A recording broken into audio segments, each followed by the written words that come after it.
Hello and welcome to another European Agenda program. Today we will talk about Mr. Öcalan's isolation and incarceration, which has been condemnations has been rise up to a global wise now, and we're gonna have very important guest, the Communist Party of Swaziland, CPS, General Secretary Kenneth Kunene.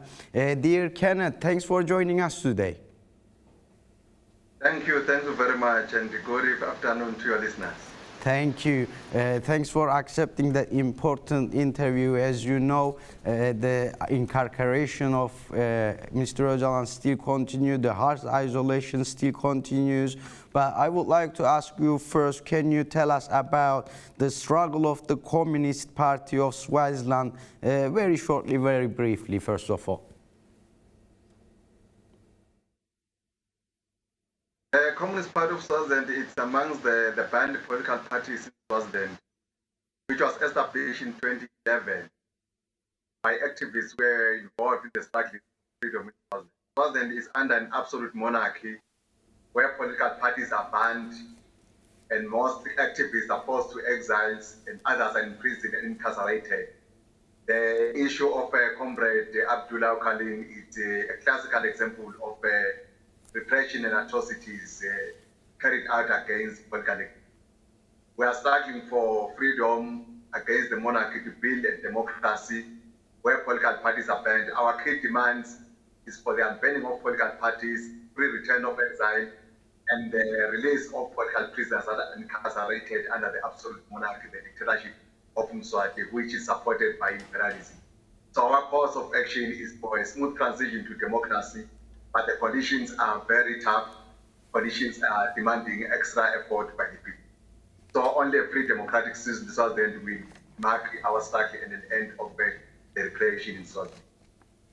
Thank you. Thanks for the information, quick information about the CPS. We would like our audience to know about the Communist Party in Swaziland. So, secondly, I would like to ask you about, do you see any parallels in the case of Mr. Abdullah Öcalan and Nelson Mandela? And is there any other lessons to be learned from the campaign against apartheid and for the release of Nelson Mandela? Can you suggest any such a lessons to be learned from the struggle of Nelson Mandela as well? Very shortly, please. Except that Nelson Mandela was arrested and incarcerated in Africa, Comrade Ocalan is arrested in Europe, but there are similarities. The cause and the mission to mobilize solidarity from abroad and the incarceration of the conditions in the country were similar.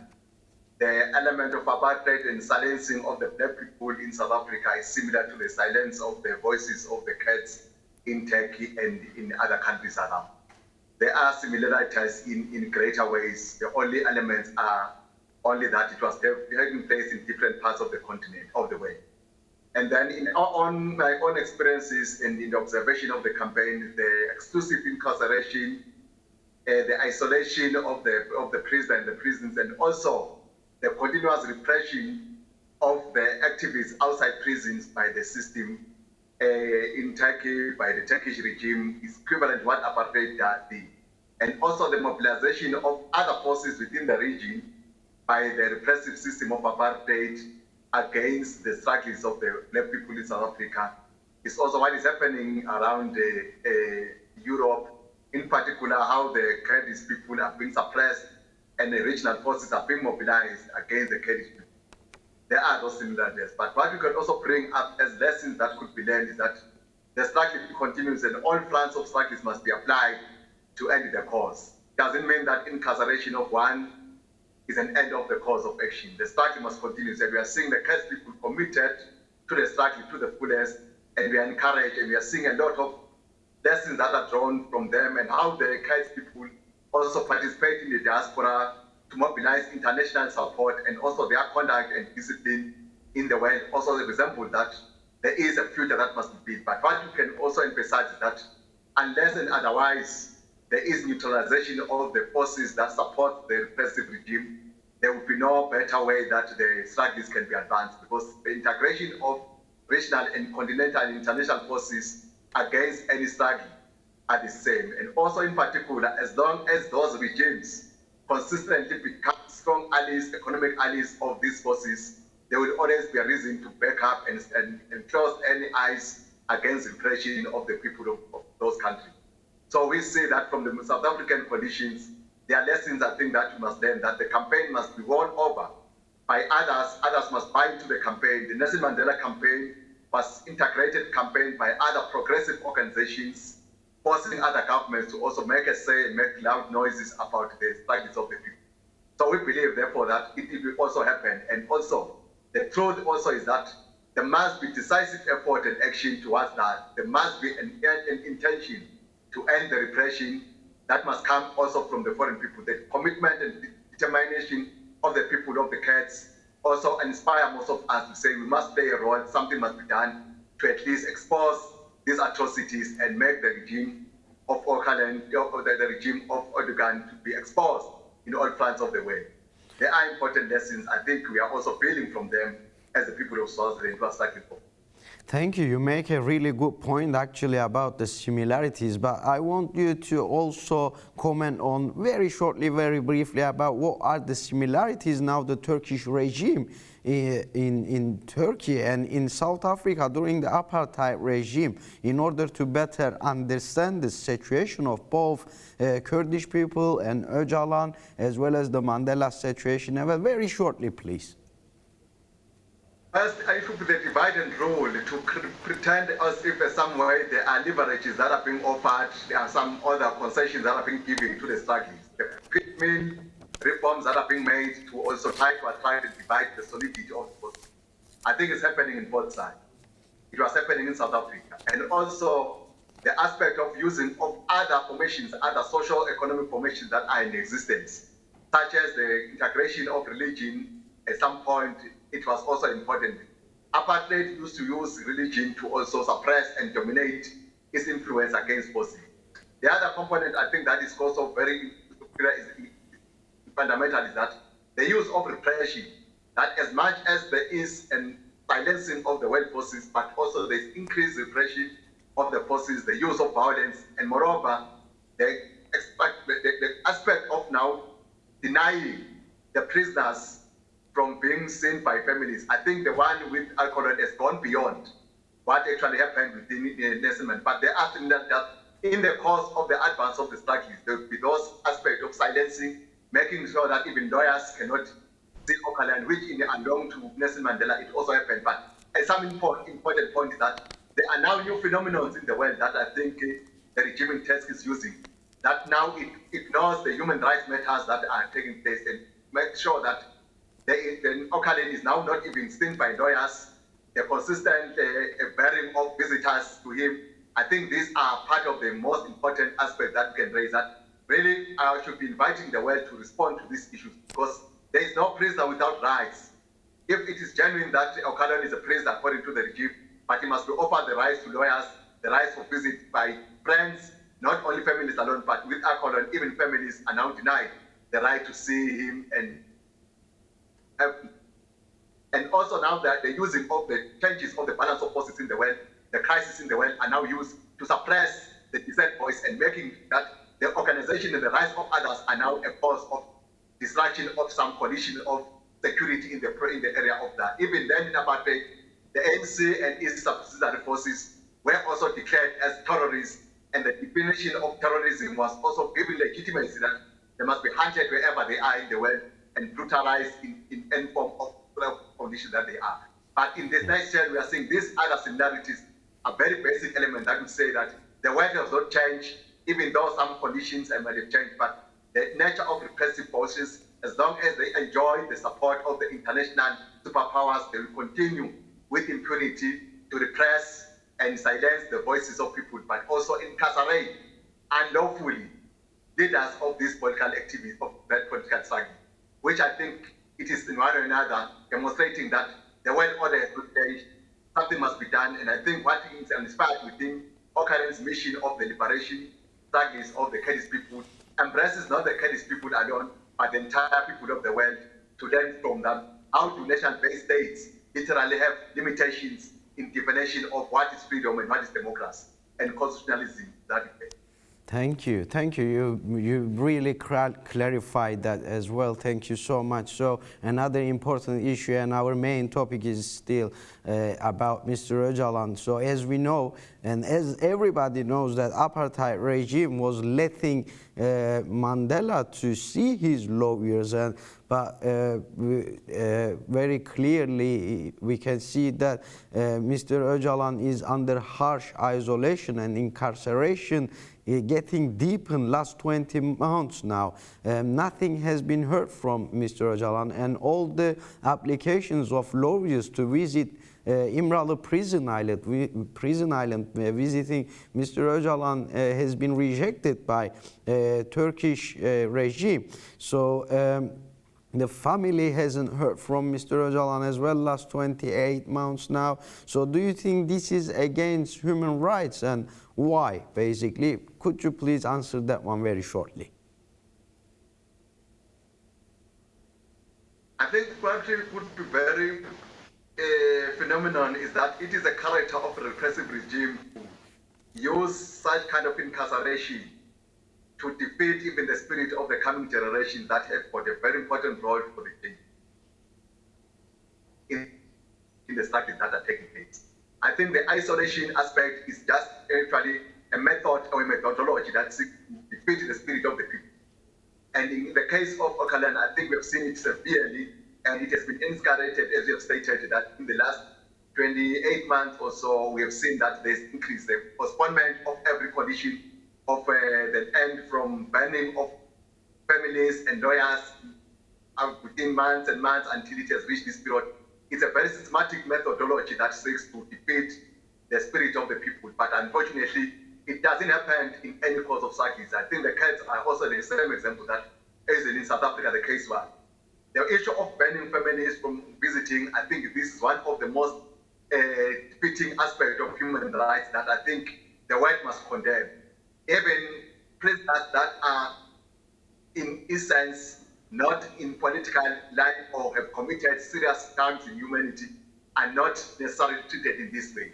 So a person who fights for struggles, who fights for the liberation of people, to be incarcerated in that way, it's a very systematic way of defeating democracy and the aspiration of democracy in the world. Defining the world order today that even as much as democracy is being articulated and advocated, but in practical terms, it is not practiced. If prisoners of conscience like Ocalan can be kept in this situation and the world becomes silent, I think it is not actually acceptable. And I also believe that at the same time, that the conditions and circumstances as prevailing today demonstrate that there is a need for an advancement of action and activism. But truly, it is clear that we need to break up these barriers that openly denounces human rights to activists who are fighting for democracy in other countries. And in our view, it is also very static that the condition and situation of Comrade Ocalan is very demanding from the rest of the people of the world to raise up hands and call for justice, and also call for human rights to play a role, to be a factor in all the aspects of all conditions. So in our own view, this kind of incarceration, if not ended, will continue to escalate and expand.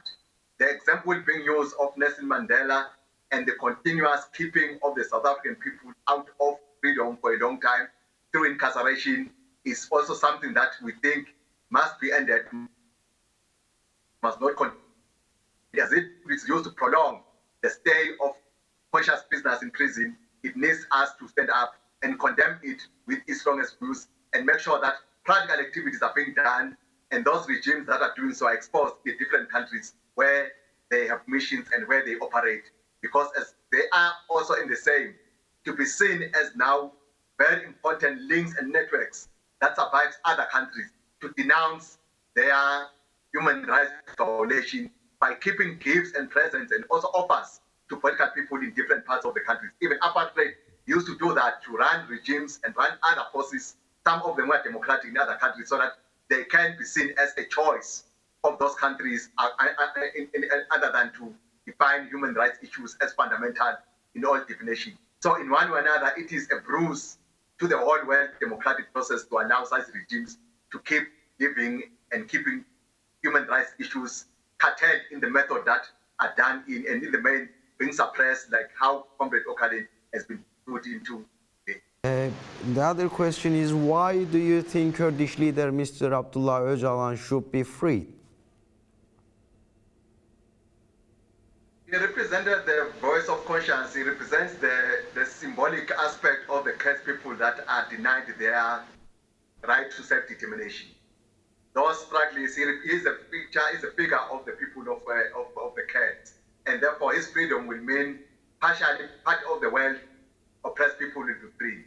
His freedom is part and parcel of the freedom of those who have got decent views. The Kurdish people need also to be free to speak their own language, to be allowed to also define their method and method of political life, and also for their own to define themselves, and also not to be suppressed and be treated and brutalized in the manner they are.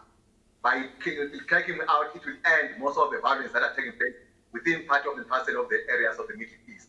So it is for the universal peace, it is also for the universal justice that he must be free. Thank you. Lastly, anything else you would like to say about this topic, or also we would like to hear your solidarity message with the Kurds, and what is your call for freedom for Öcalan?